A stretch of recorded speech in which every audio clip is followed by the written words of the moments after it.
it's just so categorically incorrect. The fact that we evolved to do this, and humans, specifically female humans, evolved to have a post-reproductive lifespan of a few decades long, and we're adapted to it. None of that means that we don't take estrogen. It's not like an either or, but it's just the narrative around it is wrong. I'm Ann Marie McQueen, journalist and proud 50-ish woman, and we are here looking for the true truth in perimenopause, menopause, midlife, and beyond. Opening our minds to other possibilities is not always easy. Hotflash Inc. You're all woman to me. All right, Ann Marie.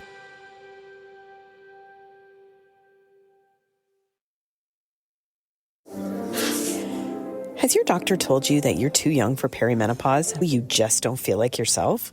You are not alone. Perimenopause can start earlier than you think. That's why Labs is here, to support you with a range of products and the information you need to confidently speak up and get the care you deserve. They also offer science-backed products like their bestseller, MenoFit, a probiotic designed to help relieve symptoms like hot flashes and night sweats and more, all while supporting your overall health and wellness. Don't settle for less during this season of your life. Visit Labs and get the support you need today. Right now, they're offering our Hotflash Inc. listeners 20% off using code HOTFLASH20 at menolabs.com. Now for the small print, this statement has not been evaluated by the Food and Drug Administration. This product is not intended to diagnose, treat, cure, or prevent any disease. Okay, welcome back to the Hotflash Inc. podcast. I love talking to you. Rather than just talking about a topic, I thought I would just give you 3 things that are on my mind and get your take on them. Yeah, I'm just bracing. I'm worried about what they're going to be, but yeah, go ahead. Yeah. Okay. So I have noticed a trend, and really in my journalism career, I thought I was like this smart pattern spotter and trend watcher, but now I realize that I'm probably just spotting really effective PR disseminating through the world. So I'm not as smart as I thought I was. I don't have that skill, but I have seen Dr. Mary Claire Haver send out a newsletter on Substack talking about how, yes, hormone therapy for women who are coming to her who want weight loss. Hormone therapy is very helpful, but what really is the magic ingredient is the addition of a GLP-1 medication. And then I saw a couple of videos on social media about the same thing. A very healthy naturopathic doctor talking about how she was doing okay, but it was really the GLP-1 that helped her. And so I wonder, this seems to be a trend, hormone therapy and GLP-1 as your anti-aging weight loss stack. It does seem very much around, as you say, marketing like pink washing. So if you pair it with estrogen, then it's targeted, boom, straight at women. That'll really get you there. But before they said it was hormone therapy that would get you there. What's next? Clearly GLP-1s work for weight loss. Clearly they do. I just wrote a book on metabolic health. The backstory to all this is collectively, many of us in the world, through no fault of people, no fault of our own, it's not people's fault, but we are in an epidemic of some metabolic dysfunction and weight gain, and the environment has done this to us. And it's a tough road out of it. And the fact that these medications work so well everything through my lens is as a former biologist. It's pretty intriguing that this gut hormone talks to the brain the way it does and dials down hunger and dials up energy expenditure. It's actually pretty fascinating.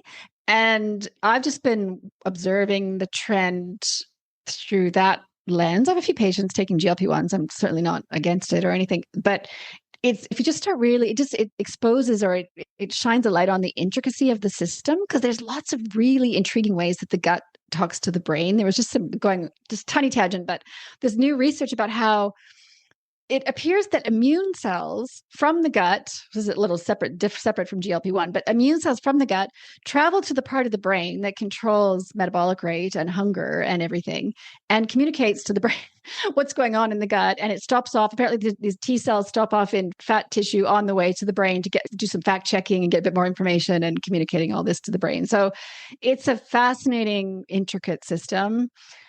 Yeah, the fact that you can impact the system with those medications is interesting. I suspect it won't be how people are doing things in 10 years, but I know you've asked me other times, what will people be doing in 10 or 15 years? That will be very interesting because both you and I have been around long enough to see various health trends come and go. And every 10 or 15 years, there's the new medication, the new kind of label that's put on things. And yeah, so I don't know. I guess I'll just, in closing, say that I know that severe metabolic dysfunction or severe obesity certainly is very distressing and it requires medical treatment. So or requires attention in some form, sometimes medical treatment. But beyond that, I don't know. Would you have other thoughts on the GLP-1 that you want to kind of share? I'm as minimal intervention as possible in my own life. I find regular life kind of stressful. I'm pretty sure I have whatever, ADHD, some sort of tism. I don't know what, but to me, the thought of having monthly prescriptions that I have to get and I have to worry about if they're going to be and supply chain issues and I know how my body's going to react. I'm a very sensitive person. So in my own life, I'm anti-interventionist, but I just feel like it's not my first rodeo. And I just see people hopping on so quickly I know. without knowing anything and repeating pharmaceutical industry talking points and I see medical doctors doing this too. And so that concerns me when I see pharmaceutical company talking points being put forward as the reason to go on something and then not the abundance of caution that I would think that you would exercise on things, because I think there are some concerns with these GLP-1s in terms of side effects and perhaps longer term effects. The Daily Mail has done some coverage. Anise Mukherjee was quoted in an article about possible connections to tumors and cancer. So we just don't know this yet. And people just seem like they'll just chuck it out. Like, no, it's just, I can lose weight. That's it's complicated to me, Lara. And also, I've heard you talk about this too on hormone. This is similar with the hormone therapy. It's this, and you're not alone in not wanting to become like totally reliant on the medical system for, this supply of medication, not in case anything really bad happens, just from the independent freedom perspective. I get it. I think, and of course, some people don't have any choice and they're on medications that I guess they just can't come off, but to willingly go on a lifelong medication, is a big decision. I've always had a weird thing, or I don't know, I can be very much a risk taker and not give anything too much thought. But in my life, when I was younger, it's like, can I sustain this? Everyone was taking greens when I was 30 and late 20s. And I'm like, but these things are $40 a month. I can't afford it if I take that 1 month. And so just that thought of, I just feel like sometimes it's important to think about, will I be able to do this? Do I want to do this? And so that's for me personally. But so that leads us into a trend I've noticed in my own life where I've always taken a ton of supplements. I remember going home to visit my dad once and unloading my supplements and him just standing in the doorway going, this can't be good for you. And then another trip home, I said, I'm not taking these. And I didn't take them. It was a family vacation in 2019 to the East Coast. I did not sleep. So clearly I needed the magnesium and some of the other supplements. But I'm just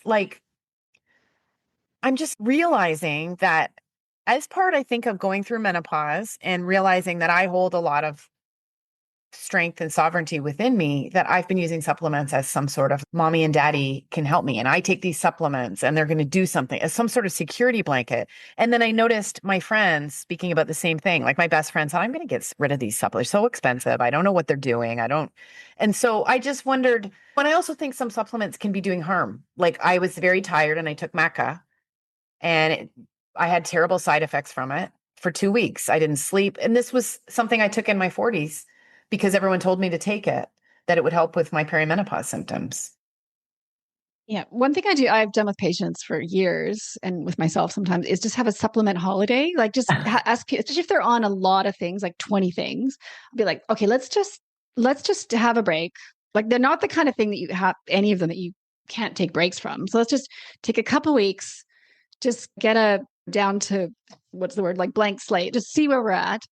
And then maybe add some things back. So that's something I would routinely do. And I take fewer supplements now that I'm a naturopath. So obviously I have used a lot of supplements in my time, but I take fewer now. And I'm getting ready to go on a big trip overseas and I am paring down to magnesium. So there you go. That's I'm like, I need magnesium. And I'm taking a probiotic as well, because we're going in areas where I'm worried about my gut health a little bit. Right. But yeah, so I think there is a place for just paring down. yeah, supplements should not, again, they should not be, it does tie into what we were saying before. This just becoming super reliant on something external to yourself, this external locus of control. You have to have this thing to make you okay. And so I'm supportive. I think people can, in most cases, just, yeah, it depends. Obviously, if someone's, it's always going to be, what if someone's who's got super heavy periods and they need iron? It's okay. Don't take a break from your iron if your doctor's prescribed iron. Obviously, there's going to be various situations where that's not advisable, but there's, in most cases, the supplements are, yeah, you can take breaks from them or stop them at some point. And that's different. I'm just circling back to the GLP-1s for a little bit. I'm not an expert on those medications, but like I said, through my biologist antenna, have been out intrigued by the system that they work on. But one thing I do worry a little bit about is once you intervene with quite a strong hormone medication, and it's not the natural hormone. I'll just point out the GLP-1 medication is not a body identical GLP-1. It's an analog. It's quite different in some ways. It has a longer lifespan. But I do wonder if once that's been in the system for a couple of years and then you remove it, what happens to the system? You know what I mean? Like, how is that system? That'd be the same for any kind of hormone therapy. Is once you've had an exogenous hormone in there for a while and then you remove it, can the system, what happens with that? And the same could be said for taking progesterone and estrogen as well. I think I'm at this point in my understanding and career fairly confident that, for example, you can put progesterone into the system for a while and then remove it, and women are fine. You know, that's one of the reasons I've been more comfortable recommending it, progesterone in particular, because it seems like you can come off. It's a good sign to me if you can come off something when you need to. And again, there's a different, if someone has underactive thyroid and they're not going to want to come off thyroid hormones. Some medication is for life, but the things like GLP-1s and menopausal hormone therapy aren't necessarily for life, I guess they are. So it depends who you ask. I guess that's why would you come off them? And whenever I raise this to certain people, they're like, why would you come off them? Because you do get a reverb, or women have reported reverbs of their menopausal symptoms when they go off their hormone therapy. Definitely you can't come off estrogens quickly. It does need to be tapered down. Okay. Progesterone can be just stopped anytime, which is, I guess, now that we're talking about it in these terms, I realize that's one of the reasons I felt more comfortable with progesterone in some ways, because women could just be like, I'm just not going to get my new prescription. I'm just going to take a break. It's just for your own personal understanding and comfort. That's a marker. No, it's similar to me too. Yeah. Also, the GLP-1s, the full doses, the way that they impact I can never get this word right, peristalsis?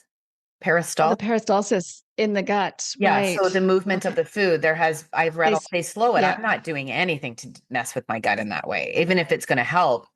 To me, after having gut issues for years and IBS, like the last thing, and that's just me. I'm sure someone who's smart about it and has studied it could say, Ann Marie, but you're so misguided because it would do this instead. I like to just keep my common sense about it. I'm not comfortable. Yeah. No, good point. Just coming back, it's a gut hormone. Yeah. From a naturopath perspective, just go back to my, obviously naturopaths have the reputation for everything is about the gut. Everything comes back to the gut. And so the fact that this gut hormone has become so famous, I'm like, it's from the gut. Yeah. And there's research that if you treat the gut I'm not saying treating the gut will, but you can, to some degree, part of the problem with our modern food supply is the way it damages the gut and the downstream. And there's actually research showing that the dysbiosis in the gut damages the cells that make GLP-1. So that's one of the mechanisms by which ultra-processed food is causing so much havoc. You could always go back and fix the gut. That's always an option. You could. It takes more time. Okay. The last one that I have is, I've been seeing multiple videos, doctors, regular people reacting. Your labia is shrinking in perimenopause and menopause. Your labia shrinks. Do we need to worry about this? I'm just trying to, it hadn't been on my radar at all. So I am. This is one of those videos, or what do they call those videos where they film people's a reaction video to watching a video game or something. I'm like, I guess I'm just trying to understand the concern. So obviously I feel like if women want to be able to still have sex or intercourse, if that's something they want, then obviously this could be part of a bigger part of the genitourinary syndrome, making sure there's good lubrication and good, oh, sorry, my phone just beeped. So I don't know, is it about that? Is it about reduced ability to have sex, or is it like a cosmetic It's thing? being presented as like, did you know this is happening? Like a bad thing. But I think it's one of those things that if you just calm down and think, Yeah. Okay. Obviously my labia are going to change a little bit regardless. People's breasts change, their Well, knees and to be change. fair, anyone who's got a man in their life will know that their stuff changes as well. Okay. Thank Things you, do Lara. change. Thank you. I did quite a bit of dating in my estrogen spike end of my menopause. And I can say things change. Here's the difference between like how things are presented to men versus women. I'm just thinking of this recent comedian I saw joking about, which is funny, about how like the scrotum gets really saggy and long and like the testicles like sag down.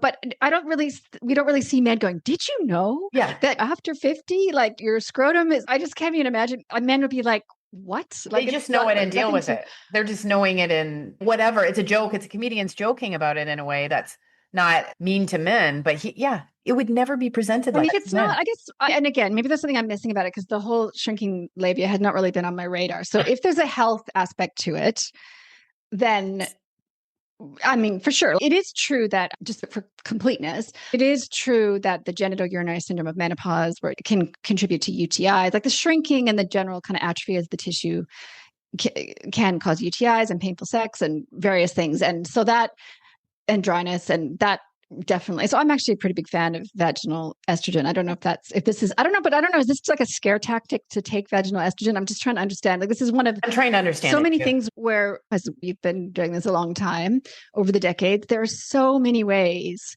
that the female body is micromanaged.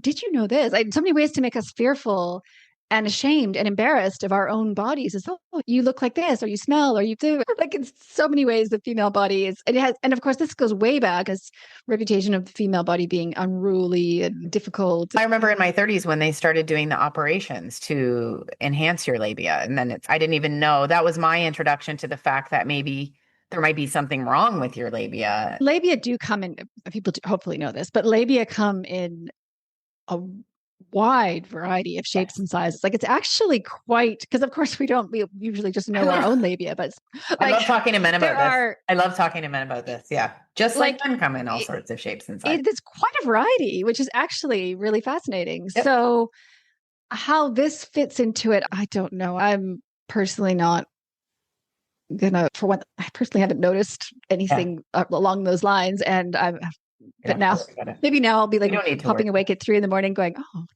I hadn't thought about my labia. Your genitourinary syndrome of menopause, those are things to worry about. And vaginal estrogen is a viable option for that. But worry about the size of your labia and in some sort of sense of loss. It's such a magical. Oh, it's like a sense of loss, or as you say, some women are trimming them down because they're embarrassed of them being too big. I'm just like, what's the perfect size then? I thought they do come in different sizes. The perfect size is whatever someone's trying to make you feel it is. But so that's a good argument for just deciding you're the perfect size. Okay, wild card. Do you have anything on your mind that you have? Yeah, the thing that whenever I have an audience, I do talk about how menopause evolved and it's not an accident of living too long. I really can't. There's lots of narratives out there all the time. Whatever decade we're in, there's going to be various narratives around health. Because this is the way health works, actually, and we all spin these stories, and I would do it too, because I'm in the health space. We create this story, whether it's like around histamine or around dopamine, and most of them I could just let slide off my water off a duck's back. I'm like, okay, I don't agree with that, but I'm just going to let that go.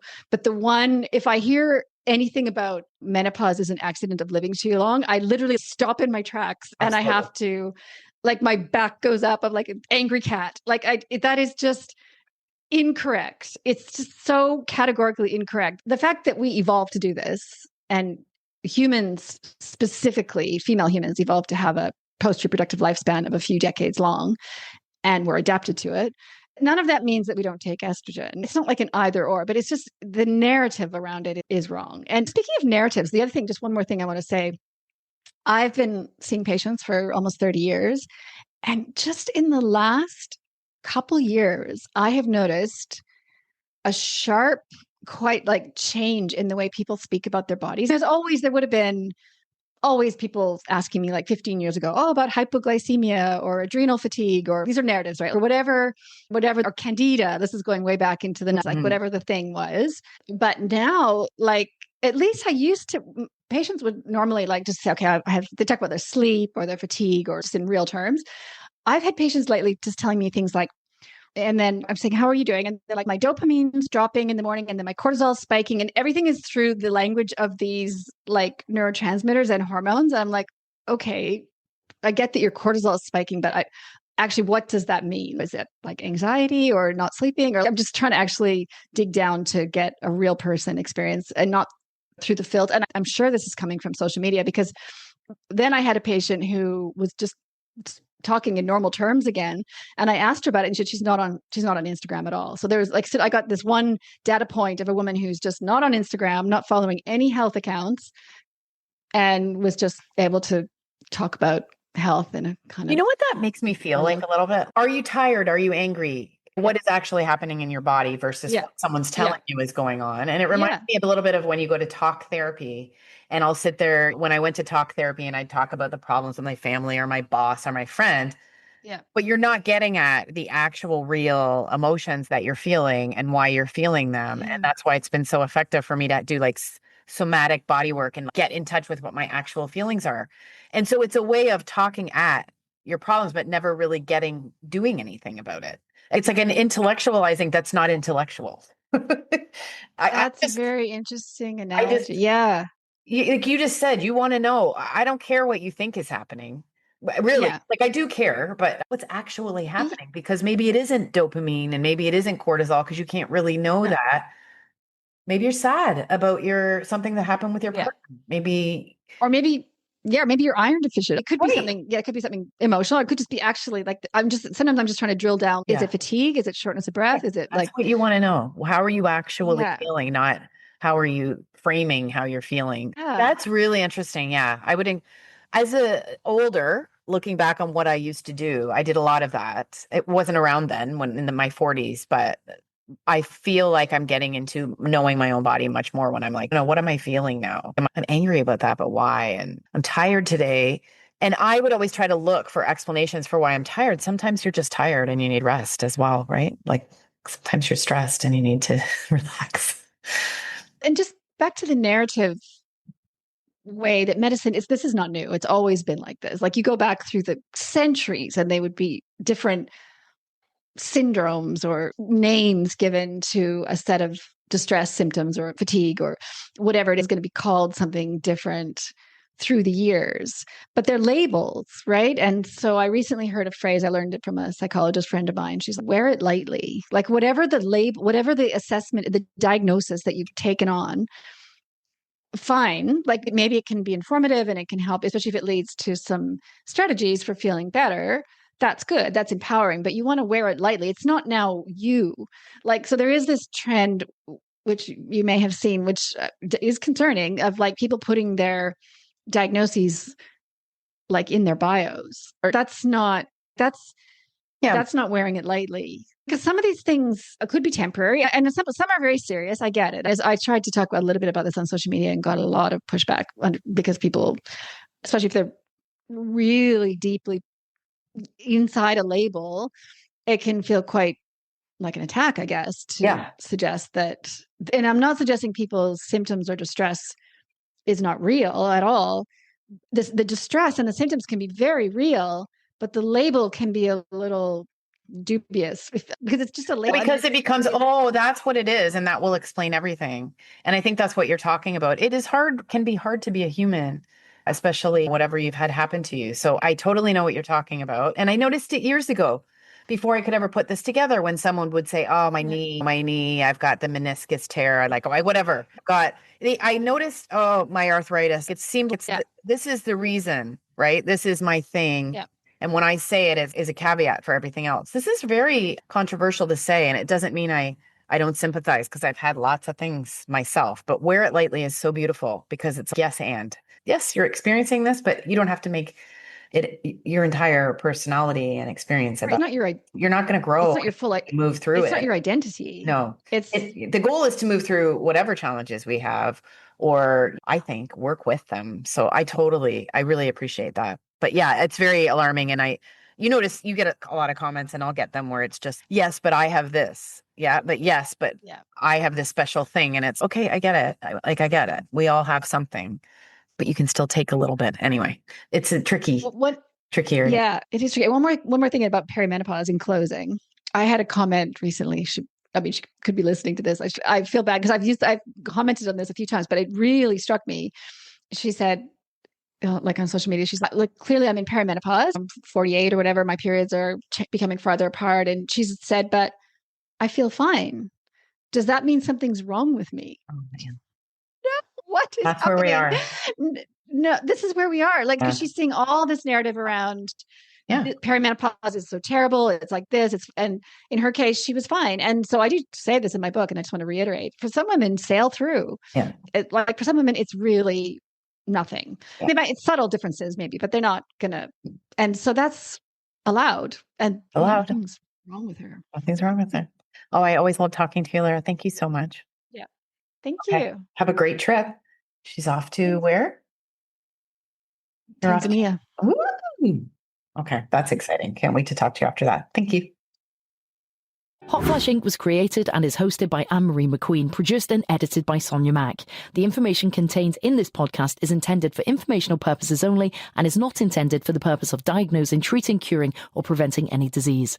Before using any products referenced on the podcast, consult with your healthcare provider, read all labels, and heed all directions and cautions that accompany the products. Information received through the podcast should not be used in place of a consultation or advice from a healthcare provider.